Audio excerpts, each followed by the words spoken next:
Hello, everybody. This is Victor here from Trend Following Trading for Beginners, and here's my weekly update on my sample trading portfolio coming up next.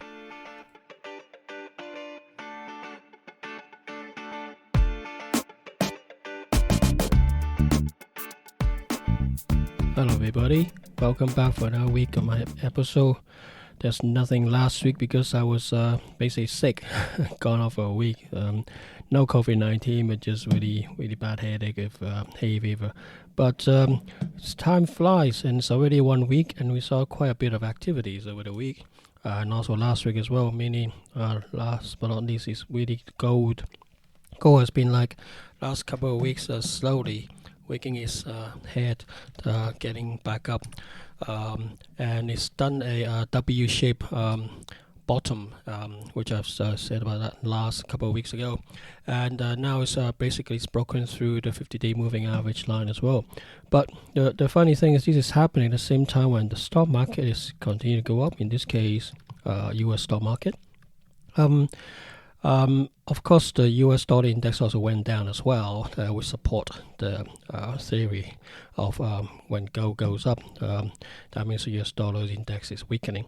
But shouldn't the other theory also that the stock market should have gone down because people jump into gold as a safe haven or something?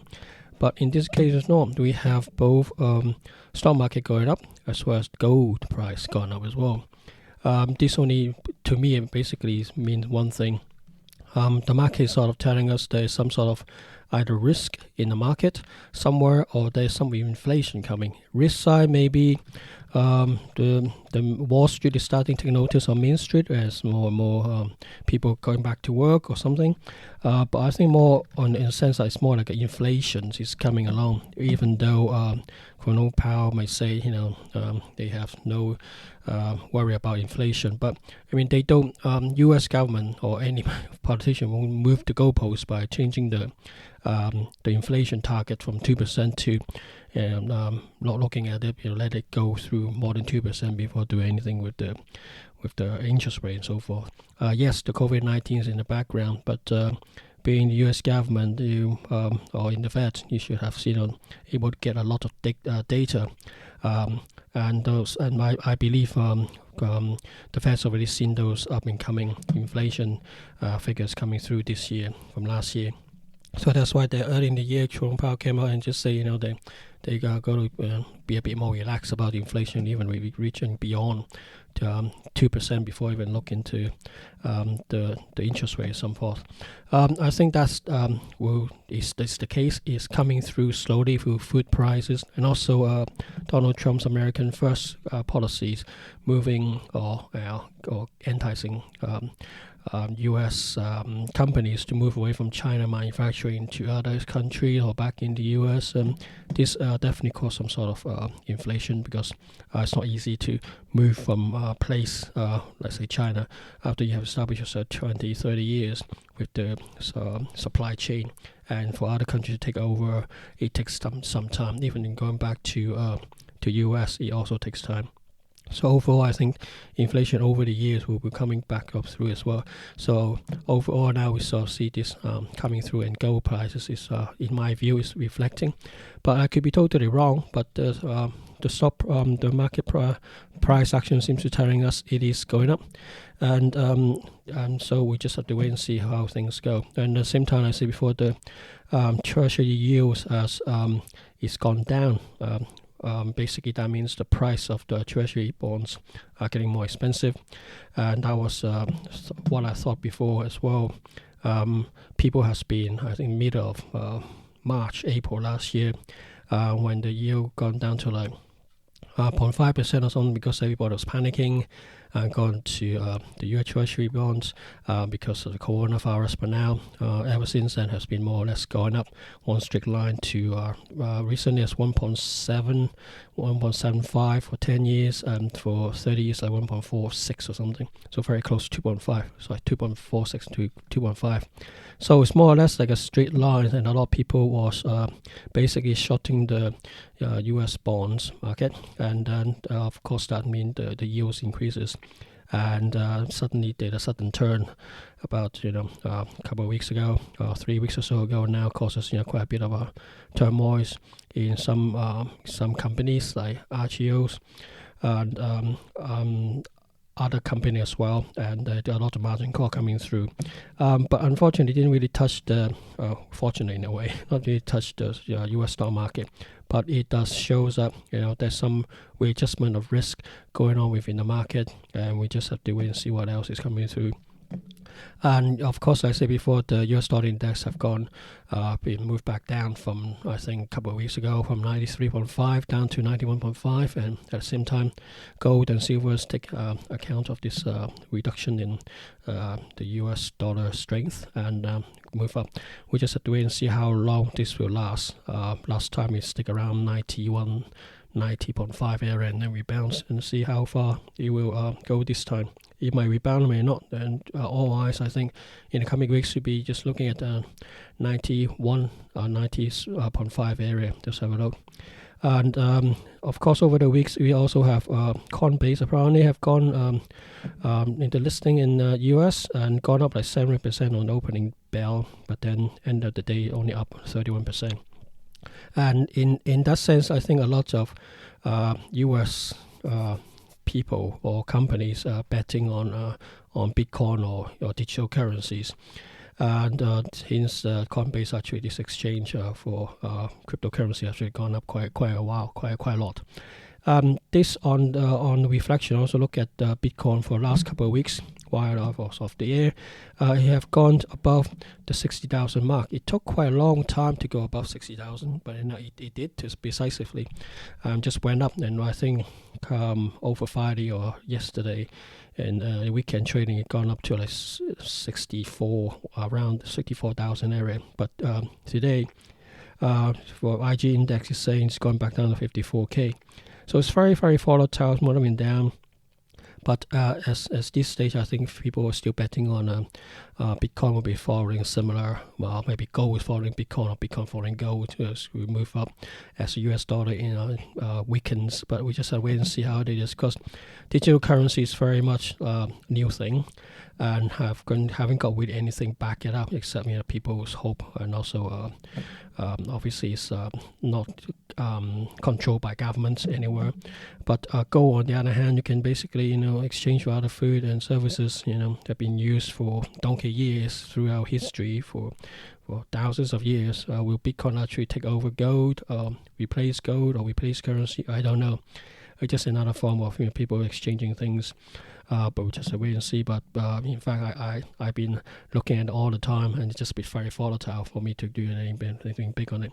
And it's always just a very small amount of my portfolio actually on Bitcoin.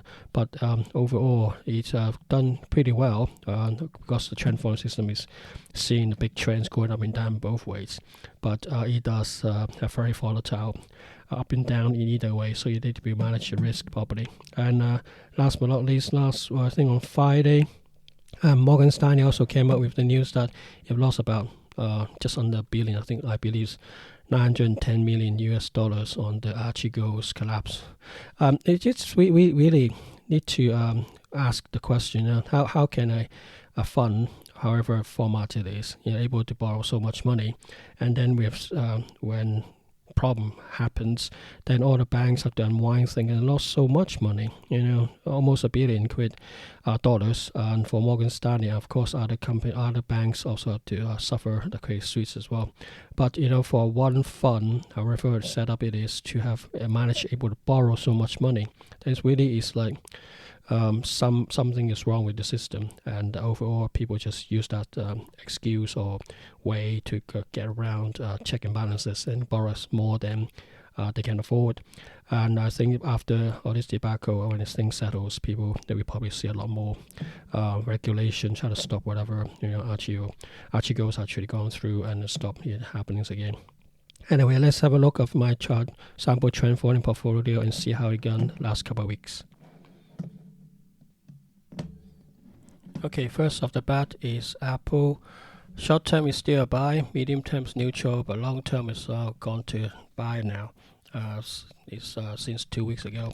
It's like changed, and since Dow Jones continued to move up and Nasdaq have recovered a bit.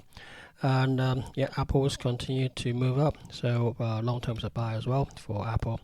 Next is Amazon. Short term is still buy, medium and neutral again. Long term is changed to buy signal as well. So just have to see how long it will keep up. But it's good news for people who are into buying Amazon. Next is Australian dollar against US dollars. It have moved up quite a bit since the last update because the US dollar index sort of weakened. So short term now is a buy, medium is neutral, long term is also a buy. So I think it's going back to what it was early in the year, last year, if US dollar index continue to weaken. And then I think all the other crosses against US dollar will have to go up, so Australian dollar would just benefit from it. And so it's a good trade for watching the any major currency against US dollar. So start watch out on those, and in this case, your Australian dollars go to gaining strength, so to speak. Yep. Next is Brent crude. Short term is a buy, medium term is neutral, long term is also a buy. Same as WTI crude oil. Short term is a buy, medium neutral, long term is a buy too. So there's a slight change from a couple of weeks ago when short term is changed from sell.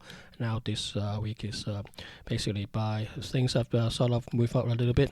A little spat between US and Russia over the week, with US put more sanction on Russia, and Russia retaliated by putting more sanction back to the US government. And that sort of helps crude oil a little bit, obviously, with like for example, UK easing the lockdown and stuff, with more trades slowly coming back up, so it should be good for crude oil. But I think that the biggest driver for me anyway, this year my biggest driver will be for gold, but I think later in the year when there's more inflation to comes in and the US dollar weakens, but the next logical pay after gold this year next year is Brent crude. So just wait and see here. Next is DAX in Germany. Short term is a buy, medium is a buy, long term is a buy, so no change from 2 weeks ago. Dow Jones, same thing here, buy across the board just like DAX, and just continue, just slowly creeping up. It just give me a bit of feeling like crude oil for the last 3-4 months ago. Slowly, step at a time, and just going up. So we just see how long it goes. But the other thing is this 100 days when the new President Joe Biden come into office, end of, I believe, sometime now. It's more like 3 months now. So I give him, let's say, at end of April, we just may see, people start questioning his work and how things have done. I mean, he done pretty well on the vaccinations front, and at least try to start talking to U.S. allies, and rather than like President Donald Trump, kick other people out. But it don't seem to done much on with Germany on the Nord 2 pipeline. Still very much hard stand, just like Donald Trump does. But we'll see how it goes. But at least Dow Jones seems to be reacting in favor of Joe Biden. But we just have to see how things are when this 100 days gone. People start slowly getting to know what Joe Biden can do and what they have done, and the market will just have to judge him according to what he's done. Dow Jones for me anyway, I think it's been on a quite good move up so far lately, but I think many people already talk about it, not just myself. It's the divorce between the stock market and then the mainstream, and many people around the world losing jobs. And funny thing you probably have maybe noticed is the U.S. news don't talk too much about vaccination as much as 3-4 months ago. Yes, a lot more shooting going on, police brutality in America, but people seem to somehow not people. I think the U.S. news seems to be more engaged in how the police force brutality of it is showing up again. But I think the vaccination is something that's going to be quite a big theme for the rest of this year, because countries around the world may start to vaccinate their own citizens, but when are they going to allow citizens from other countries to come in for a visit, for just basically for business trade, business journey, or maybe just come over just like domestic for entertainment, that kind of thing. That really will then the acid test once allowed to open up the skies and allow countries from different people from different countries to go and visit different countries and let the trade coming through properly. And we just have to see how things go. Dow Jones probably will benefit from it, but I think until we got a very clear weight of how the vaccination is going around the world, maybe Dow Jones movement be a bit more cautious moving up. But we just have to wait and see. Next is FTSE 100. Short term is a buy, medium is a buy, long term is a buy. So it's following its big brother in Dow Jones in America. Seems to be doing well at the moment. And obviously, like I said earlier in the podcast, UK started easing of the lockdown.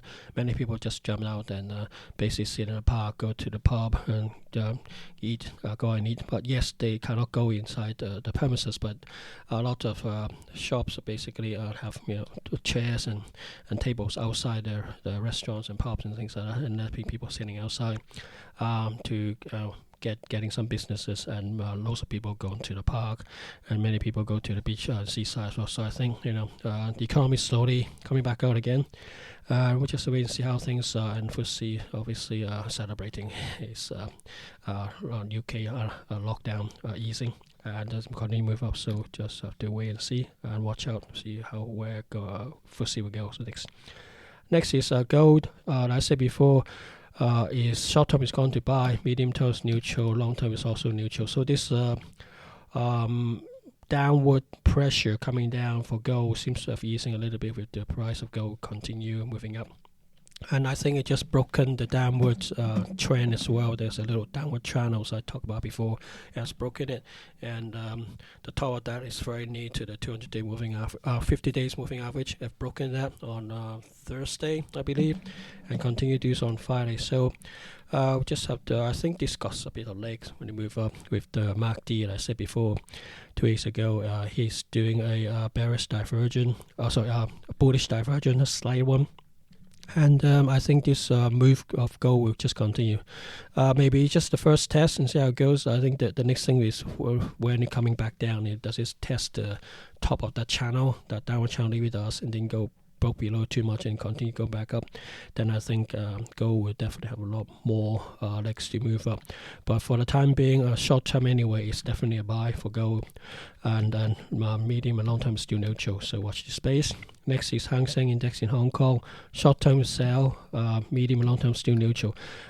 This one continuing, Hong Kong don't seem to be following what happened in Dow Jones or in DAX in Europe, in Germany.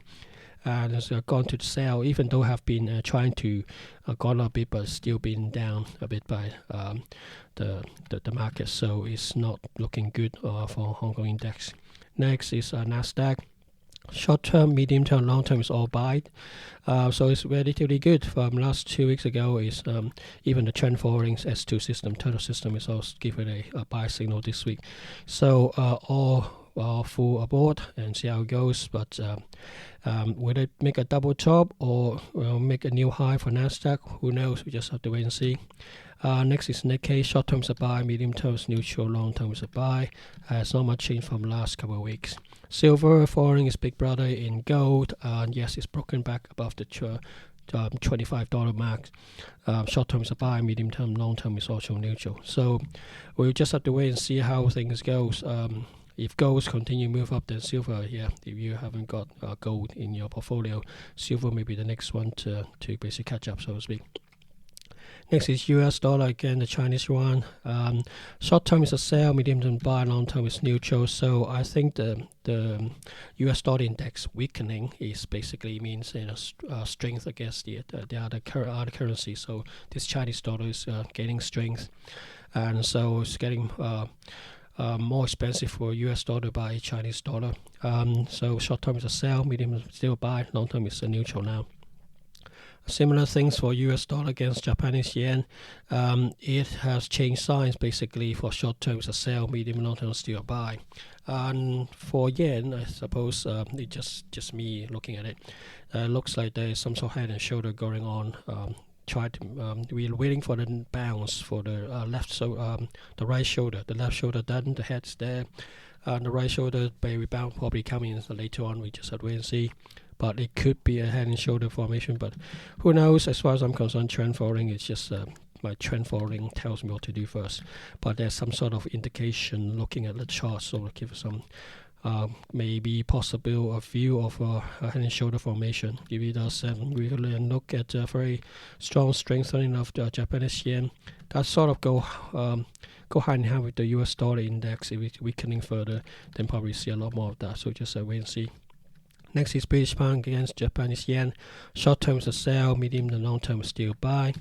And British pound again against US dollar. Short term is a sell, medium long term is neutral. So British pounds on this one, is basically is short term is a sell on this one. We haven't seen, based on it this week, have seen basic weakening of the British pound against US dollars and also against the Japanese yen as well. So just have to watch out and see how things go with the easing of lockdown, see how much is actually helped the British pound. Next is Bitcoin. Short term, medium, long term is buy across the board, same as last 2 weeks ago. But one thing I also noticed on Bitcoin now, you can actually see a small bearish divergence. I think the price continue going up in the price itself, price movement, but the MACD histogram is going the other way slowly. The highs is getting lower. You get lower heights, and it's forming a downward trend. Push down line there. So we're just aware how far Bitcoin will go. It have gone above the 60,000 mark, I say earlier, I think during last week. But today on over the weekend trade with IG index is showing about 54,000, so it came back below the 60,000 line. So we just have to wait and see how things are. But as far as the trend following system goes, is buy across the board. But MACD is telling something different. MACD bearish divergence is showing up, so watch out. Next is iShare TLT ETF. Short term is a buy, medium is neutral, long term is a sell. The U.S. Treasury yields have gone down a bit. That means more people is buying the bond itself. So short-term wise is a buy. Short-term, medium-term is neutral. Long-term is a sell. So just wait and see what market will do next. Tesla, short-term is a buy. Medium is neutral. Long-term is a buy. The Nasdaq increase seems to have helped it a bit. So we just see how continue to watch it. Next is Australian index XJO. Short-term, medium to long-term is all buy. So buy for medium-term, short-term, and long-term. That seems to now is following Nasdaq as well, Dow Jones, Nasdaq and things as well. So we just wait and see. Last but not least is Alibaba. Short term is a buy, medium neutral, long term is still a sell. Now I think on Wednesday or something, China basically started a big fine on Alibaba for market dominance, market abuse kind of thing, just like the U.S. government does to Microsoft and Amazon, those kind of thing, Facebook. It's about just over 2 billion, I think 2.1 billion US dollar. But from the big point of view, overall point of view for Alibaba, that's not too much of issue. I think it annual gains is much more than that. I think that's only like fifth or 20%, less than 20% of the annual gain, annual profit. So it's a huge fine in China, though. It's the biggest so far, and it's basically a warning shot for other companies within China as well. So if they got market dominance, Chinese government is not having it for like the West, in the Western world, be more relaxed. The Chinese government really stand on it because they want a really stable economics environment. So we don't want any upheavals because problems and stock market going down can cause this quietness within the countries and causes stability of the Chinese government. So Alibaba is really basically being made to become not a scapegoat in a sense, but sort of like showing the other companies within China. So if you abuse your market dominance, you get a big fine. And so for me anyway, the big block of uncertainty about Chinese regulation, at least is a bit easing now because after this big fine. But there's still relatively unknown yet of what the Chinese government new rules are, how this trust whatever anti-practices that's going to put in place across the board. But I believe Alibaba definitely can make it over long term, but at least in short term wise, one of the main obstacles are the fines and how the Chinese government will feel it as part of easing somewhat. So just a wait and see. But overall, it's still long term is still a sell, short term is a buy though, and just have to wait and see how it goes. So overall, I think this is basically the update for the last couple of weeks. I think the main things for me anyway, and for people who listen to the podcast, is gold and silver. Watch out. I think second half, especially of the year, when Joe Biden, already in the office for more than 100 days, and start to see if it's any of his economics. I think the 1.9 trillions of money basically put into people's pocket without actually spending, without actually help to move the economies or not, and people start looking at what he's doing, and then judging by then. But there's also, of course, the vaccination. Within UK as well as around the world, as US and stuff, that probably cost quite a bit of cause a bit of stir if the vaccination not going well, because some already having blood clots around Europe and so forth, and not sure if it's actually happening in US or not. So all things seem to be working pretty well so far for US or Dow Jones, except still very high infection rate with the COVID-19.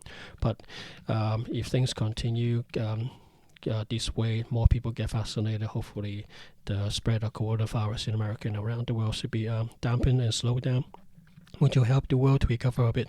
But I still much worry about the inflation that coming through, and therefore, gold is really for me this year is a big play, and so is crude oil, and any Europe foreign exchange crosses against US dollars is also something to watch out for. But that's what I'm looking at so far, and hopefully you can make some money out of that. Anyway, I will talk to you guys next week. Bye for now.